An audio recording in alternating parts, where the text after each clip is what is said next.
নমস্কার বন্ধুরা, welcome back to my channel. আজ আমি আপনাদের সাথে শেয়ার করব দারুণ স্বাদের মজাদার আলু পরোটার রেসিপি। আশা করছি আজকের এই আলু পরোটার রেসিপি আপনাদের অনেক ভালো লাগবে। ভিডিওটি ভালো লাগলে লাইক, কমেন্ট এবং শেয়ার করতে ভুলবেন না। আর আমার এই চ্যানেলে নতুন হয়ে থাকলে চ্যানেলটি সাবস্ক্রাইব করে পাশে থাকা বেল আইকনটি বাজিয়ে দিন, যাতে পরবর্তী ভিডিওর নোটিফিকেশান সবার আগে আপনার কাছে যায়। আমার এই চ্যানেলটি সাবস্ক্রাইব করে আমার এই ছোট্ট চ্যানেলটির পাশেই থাকার অনুরোধ রইল। তাহলে চলুন বন্ধুরা, দেরি না করে ঝটপট ভিডিওটি শুরু করা যাক। পরোটা বানানোর জন্য আমি এখানে সর্বপ্রথম নিয়ে নিচ্ছি ময়দার আটা। আমি এখানে 4টে পরোটা বানাবো, সেই জন্য আমি 4টের পরিমাণে এখানে ময়দার আটা নিয়ে নিয়েছি। তারপরে এর মধ্যে আমি দিয়ে দিলাম পরিমাণ মতো লবণ, তারপরে দিয়ে দিচ্ছি একটুখানি সাদা তেল। আটার মধ্যে এই সাদা তেল দেওয়ার ফলে কিন্তু এই আটাটা অনেক সুন্দরভাবে সফট ও নরম হয়ে যাবে, হাতের সাথে লাগবেও না। শুকনো উপকরণগুলো আমি খুবই ভালোভাবে মেখে নিলাম। দেখতে পাচ্ছেন বন্ধুরা, আটা কিন্তু খুবই ভালোভাবে মাখানো হয়ে গিয়েছে। এইভাবে মুঠ পাকালে কিন্তু মুঠ পেকে যাচ্ছে। আমি এই পর্যায়ে এখন দিয়ে দিচ্ছি কিছুটা কালো জিরা। কালো জিরা ছাড়া কিন্তু পরোটার আসল স্বাদটাই আসে না, আর দেখতেও কিন্তু ভালো লাগে না, তাই অবশ্যই কালো জিরা দিতে ভুলবেন না। কালো জিরা দিয়ে দেওয়ার পরে কিন্তু আমি এর মধ্যে একেবারে নর্মাল ঠান্ডা জল অ্যাড করব অল্প অল্প করে, তারপরে সুন্দর করে মাখিয়ে নেব। একবারে বেশি জল দিয়ে দেওয়া যাবে না, তাহলে নরম হয়ে যাইতে পারে, বেশি নরমও কিন্তু করা যাবে না। তাই অল্প অল্প পরিমাণে জল দিয়ে এটা খুবই সুন্দর করে মথে নিতে হবে, যাতে একেবারে সফট হয়ে যায়। দেখতেই পাচ্ছেন বন্ধুরা, আমি কিন্তু খুবই ভালোভাবে এটা মেখে নিয়েছি। একটু আর হাতের সাথে লাগতেছে না, আর থালের সাথেও কিন্তু একটুও লেগে নেই। এখন আমি এই ময়দার আটার ডোটা 10 মিনিটের মতো রেস্টে রাখলাম একটি প্লেট দিয়ে ঢেকে।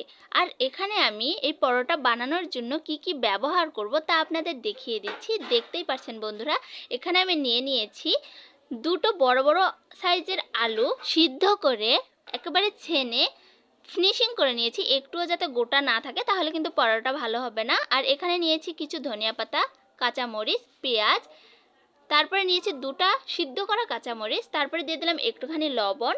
এখন লবণ আর কাঁচামরিচ খুবই ভালোভাবে একসঙ্গে মাখিয়ে তারপরে পেঁয়াজটাও এর সঙ্গে মাখিয়ে নিব। তারপরে আমি এই কুচি করে রাখা কাঁচামরিচটাও নিয়ে নিলাম একসঙ্গে মেখে নেওয়ার জন্য। এখন নিচ্ছি এই ধনেপাতাগুলো। এখন সবগুলো উপকরণ একসঙ্গে খুবই ভালোভাবে মেখে নেব, যাতে একেবারে সফট হয়ে আসে সব কিছুই। তারপরে আমি আলুগুলো এর সঙ্গে খুবই ভালোভাবে মাখিয়ে আলু ভর্তা বানিয়ে নেব। অনেকেই আছে এই আলু ভর্তা বানানোর জন্য কিন্তু সয়াবিন তেল অ্যাড করে। সয়াবিন তেল একদম দিবেন না বন্ধুরা, সরষের তেল দিলে কিন্তু বেশি মজা হয়, তাই অবশ্যই সরিষার তেল দেওয়ার চেষ্টা করবেন। তো আমি সরিষার তেল দিয়ে এই ভর্তাটা খুবই ভালোভাবে বানিয়ে 4টি ভাগ করে নিয়েছি, কারণ আমি 4টে পরোটা বানাবো, সেই জন্য 4 ভাগই করে নিয়েছি। এখন যে ডোটা আমি 10 মিনিটের মতো রেস্টে রেখেছিলাম, সেখান থেকে প্লেটটা সরিয়ে হাত দিয়ে খুবই ভালোভাবে আবারও মধ্যে নিয়ে তারপরে আমি 4টে লেচি কেটে নেব। আমি এই পরোটাগুলো কিন্তু অনেক বড় বড় সাইজেরই বানাবো, কারণ এই পরোটাটা খাইতে অসাধারণ মজা লাগে যদি একটু মোটা মোটা হয় তাহলে। আমার কিন্তু 4টে লেচি সমান ভাগে ভাগ করে নেওয়া হয়ে গিয়েছে। এখন শুধু পরোটা বানানোর পালা।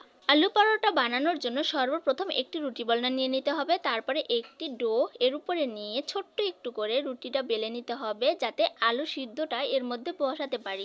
তো আমি ছোট করে এটা বেলে নিয়ে একটু হাত দিয়ে মাথাগুলো টিপে টিপে সাইজ করে দিলাম, যাতে চারদিকে মাথাটা সমান হয়।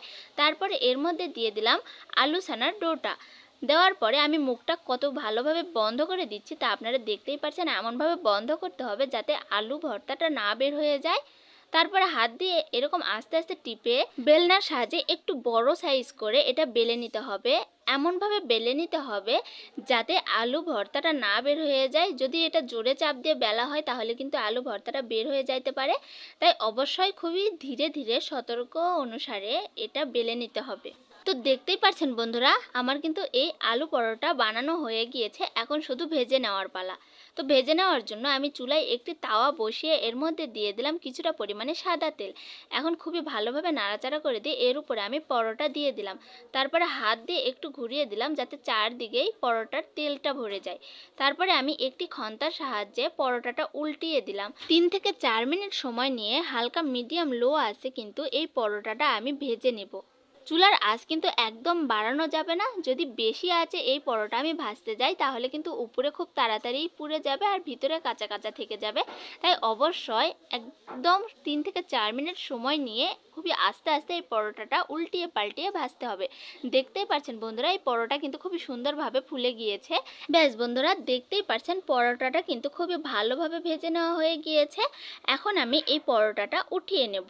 বন্ধুরা, আমি কিন্তু এই পরোটার মতো করে বাকি সব পরোটাই বেলে নেব এবং ভেজে নেব।